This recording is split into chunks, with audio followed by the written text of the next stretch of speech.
بسم الله الرحمن الرحیم. نن د لیکچر موضوع سپسس. سپسس هر کال د میلیونونو بستر کېدو باعث کېږي، د لکونو مړینو باعث کېږي، او کله چې دغه ناروغي دغه حالت په یو پیشنټ کې واقع شو نو په آی سی یو او یا هم په های ډیپینډنسي یونټ کې د مریض د بستر کېدو باعث کېږي. آی سی یو معنا د جدي مراقبت خونه، انټنسیو کیر یونټ. راځو اول د سپسس پیژندنه کوو. سپسس ته وایي وات سپسس. What and how do you know about this topic? تاسو د دې موضوع په اړه څه کنسپټ لرئ په خپل دماغ کې؟ خبر د وینې کې لوړ سي، یا له 4 ځلونه کم سي یا له 11 ځلونه لوړ سي. میکروبونه په وینه کې هغې حالت ته موږ سپسس وایو. ته پکې څه وایې؟ او دغه پخوا څو کاله پخوا د SIRS په نوم یو اصطلاح وه، سیسټمیک انفلمیټري ریسپانس سنډروم. دا هم د سپسس سره یو ریلیټډ موضوع وه. په دې کې لکه تا چې ووایې هغه څو کرټریاوې چې د مریض TLC څومره وي، د مریض ټمپریچر څومره وي، همدارنګه د مریض د زړه ضربان هارټ ریټ څومره وي، فشار څومره وي، دغه شیان اوس یې منځه تللي دي. د سپسس لپاره اوس یو ځان ته ډیفینیشن چې په دریمه جلسه کې د طب د علماو تھرډ کنسنسس کې وړاندې شوی دی. سپسس کله چې د انتان د شتون په مقابل کې په بدن کې انتان وجود لري، په وخت تشخیص علاج ونه شي، په بدن کې زیات شي، پرمختګ وکړي، تکثر وکړي، او میکروب هم زیات قوي وي، په دې معنی چې وایرولنس یې قوي وي. نو په دې وخت کې د انسان په بدن کې ایمیون ریسپانسز بیداریږي، راویښېږي، تحریکېږي، ایمیون ریسپانسز بیداریږي، او دغه ایمیون ریسپانسز معافیتي غبرګونونه دې باعث کېږي چې د اورګان ډسفنکشن باعث شي. دغه حالت ټول په مجموع کې د سپسس په نوم سره یادېږي، او په انګلیسي کې ورته داسې وایي د طب په اصطلاح کې چې لایف تھریټنینګ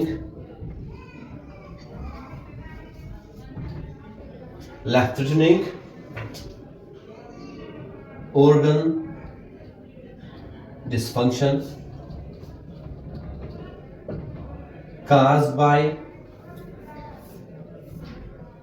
by dysregulated host response is called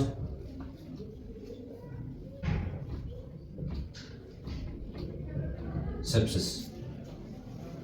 ژوند ګواښونکي، ژوند تهدیدونکي organ dysfunction چې د انسان د وجود د معافیتي غبرګون په پایله کې رامنځته کېږي د سپسس په نوم سره یادېږي. دا د ټولو اخرین او اپډیټډ ډیفینیشن دی. کوم اورګنز په دې آفت کې مبتلا کېږي، په دې خبرې کوو. دا ډیفینیشن شو. هغه اورګنز چې په دې سپسس د حالت کنډیشن کې مصابېږي، اول نروس سیستم، د مریض خبرې خرابېږي، شعور یې خرابېږي. څومره چې سپسس پروګریشن کې زیاتېږي، انفیکشن په وجود کې ډېر تکثر کوي، پرمختګ کوي، او زیات اورګنز نیسي، نو د مریض شعور خرابېږي، ان کومه حالت ته ځي. دوهم کارډیو واسکولر سیستم، قلبي ویایي سیستم، دا هم نسی په فشار هم اغېزه کوي. کله چې سپسس زیات سیویر کېږي، کریټیکل کنډیشن ته ځي، نو سپټیک شاک پیدا کېږي، سپسس وذ هایپرټینشن. په هغې کې مریض بیا بي پي لو کېږي، فشار ټیټېږي، د زړه ضربان زیاتېږي، او مریض نور هم ورس کېږي، خراب حالت ته ځي. دریم موضوع چې نیسي ریسپیریټري سیستم، تنفسي سیستم. د مریض بریدینګ زیاتېږي، مریض ډسپنیا پیدا کوي، آن مریض ARDS ته ځي میکانیکل وینډیشن ته پیدا کوي مریض په وینټ کې وینټیلیشن کې قرار نسی بل عضو یورینري سیستم کیډنیز که خاص وښیو کیډنی فنکشن خرابېږي او مریض اکیوټ کیډنی انجري او که پرمختګ پسې وکړي په ګڼه کې ډیزیز باندې عمل نه شي بل عضو چې نیسي هغه خپله سرکیولیشن دی سرکولیټري سیستم چې په دې کې هم بلډ شامل دی هم قلبي وی سیستم شامل دی او هم رګونه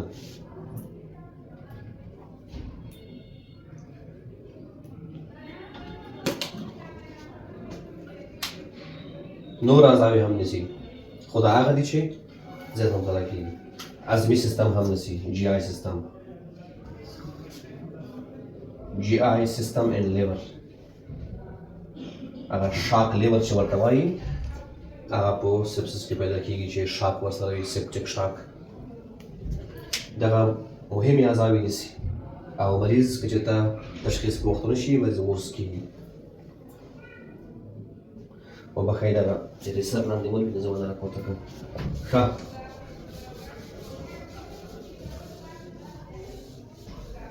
کوم شیان سپس ته زمینه مساعدوي ولې رامنځته کېږي او د څه شي له امله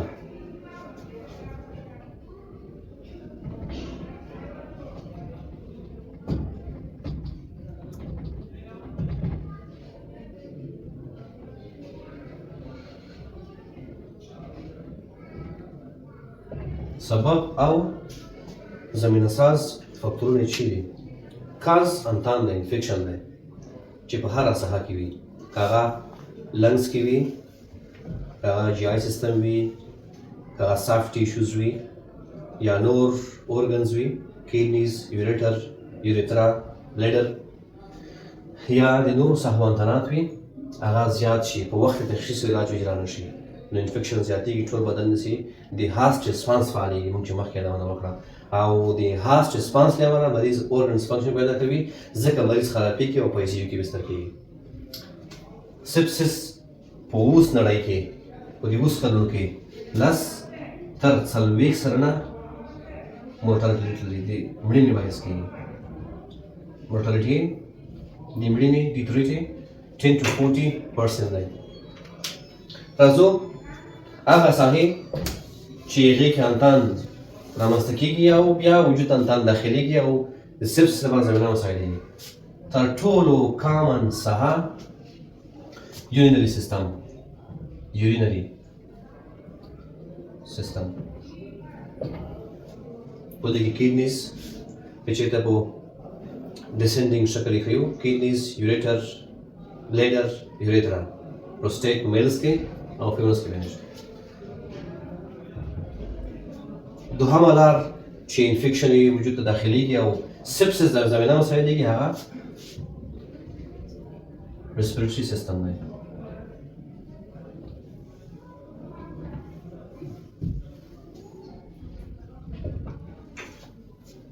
په دې کې لکه ښه مثال نومونیا د سږو او د تنفسي سیستم مختلفو ساحو انتانات خو ټولو کې کامن نومونیا ده چې وجود کله ضعیف شي میکروب قوي وي یا زیاته حمله وکړي نو سپسس رامنځته کېږي یا تشخیص علاج یې په وخت اجرا نه شي موږ مخکې څو ځله دا خبره تکرار کړه په انفیکشس پروسس کې کله چې ډایګنوسس او ټریټمنټ په وخت اجرا نه شي دغسې حالت ته خبر رسېږي بل سیستم جی آی ګاسټرو انټسټینل سیستم لکه اکیوټ ګاسټرنټرایټس یو ښه مثال دی سالمونیلوسس شیګیلوسس او نور انتانات څلورم سایت انفیکشن هغه سافټ ټیشوز دی سافټ ټیشوز لکه سکین ابسیسز زیاتره خلک لري سکین ابسې اکثره خلک لري یا کوم ځای کې انجري واقع شي د هغې صفحې وخت اجرا نه شي د هغې ټریټمنټ اجرا نه شي بالاخره هغه انتان ځي بدن ته همدارنګه پنځم سرجیکل سایټ کوم ساحو کې چې جراحي اجرا شوې وي سرجیکل سایډ انفیکشن چې ورته وایي دا هم دیماس کې the 5 common sites of infection چې موږ وکړو دا د سپسس لپاره predisposing factor دی او کازه موږ چې فقط انفیکشن نس او هغه خلک هغه ډله خلک چې پکې سپسس رامنځته کېږي immune compromised patients دي چې د بدن immunity ضعیفه وي لکه HIV کسان هغه څوک چې د kidneys او د liver chronic disease لري هغه څوک چې نور immunodeficiency diseases لري هغه څوک چې immunosuppressant دواګان استعمالوي چې د وجود immunity ضعیفه کوي هغه څوک چې diabetes لري او خصوصا دوه د ایج نظر دوه کټګوري خلک یو elder age old age خلک او بل هم infants and children less than 5 years چې ورته وایي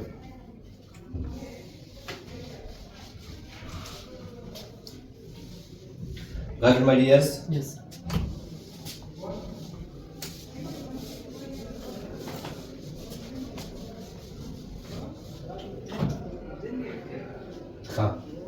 څنګه موږ دغه حالت پېژندلی شو د سپسس په نوم یو نیمانیک دی سپسس په نوم یو نیمانیک یو لنډیز حالت دی یا اکرونیم چې ورته وایي یا نیمانیک د دې په خاطر وي چې یو څوک یو موضوع زر هېر نه کړي فقط هغه لنډیز ورته یاد وي سپسس کې اول ایس دی slurred speech کله چې انفیکشن په وجود کې موجود وي او خپل پروسس اجرا کوي هارت ریسپانس فعال شي د بدن غبرګون فعال شي اورګن ډسفنکشن واقع شي نو ګویا چې عصبي سیستم نسی هغوی کې سلرډ سپیچ واقع کېږي اولې خبرې د ترجیح کېږي سستېږي ګډوډېږي خبرې سمې نشي کولی که حالت پرمختګ کوي مریض ان کوما ته ځي شعور یې خرابېږي مریض انکانشس سټیټ ته ځي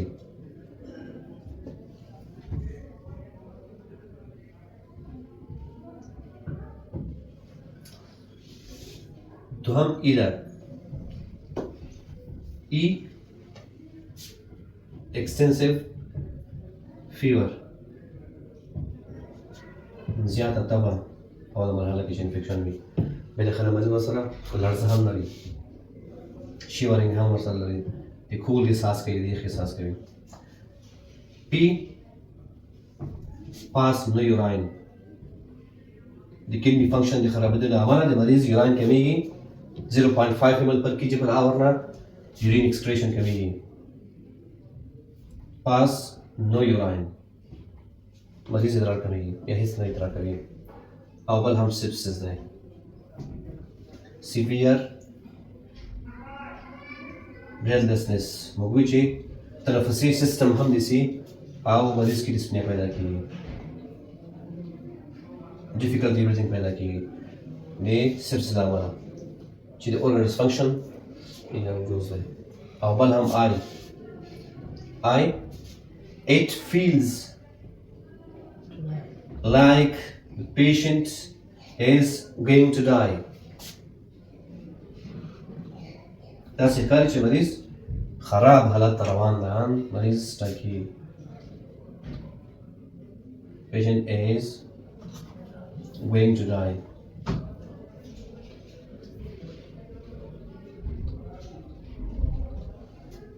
او اخري is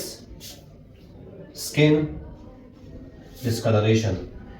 د organ dysfunction عمله د circulatory dysfunction عمله perfusion د blood خرابېږي او skin mottled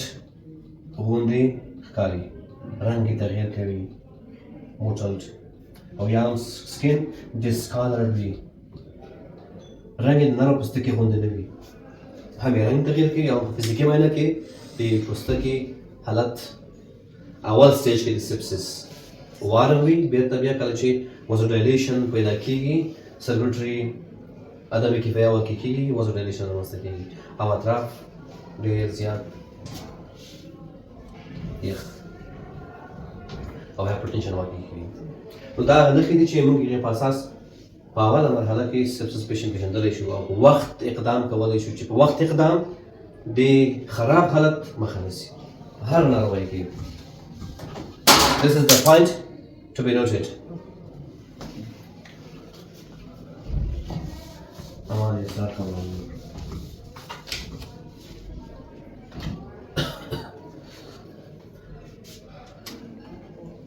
راځو د سپس ډایګنوسس ته. کلینیکل فیچرز مخکې اوس خبرې وکړې. کلینیکل فیچرز جمع یو څه انویسټیګیشنز، لاب انویسټیګیشنز دا تشخیص دي.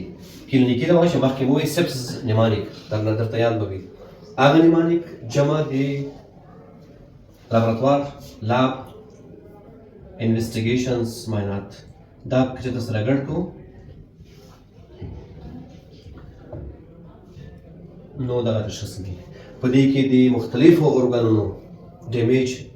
د تخریب اندازه مونږ ته ښیي. هغه کیډنیز دي، هغه لنګز دي، هغه هارټ دی او لیور ټول وظایف ښیي. همدارنګه د انفیکشن د لیوکوسایټ کاونټ مونږ ته ښیي، یا ډېر زیات یا بیخي کم دي چې دواړه په سپس کې واقع کېدلی شي. کله چې دغه شی وشو، مریض ډایګنوسس وشو، بیا مریض ته مونږ ورک آوټ ټریټمنټ ورک آوټ د مریض د درملنې پلان نیسو چې مریض په وخت تشخیص شي او په وخت یې ټریټمنټ اجرا شي، منیجمنټ یې اجرا شي.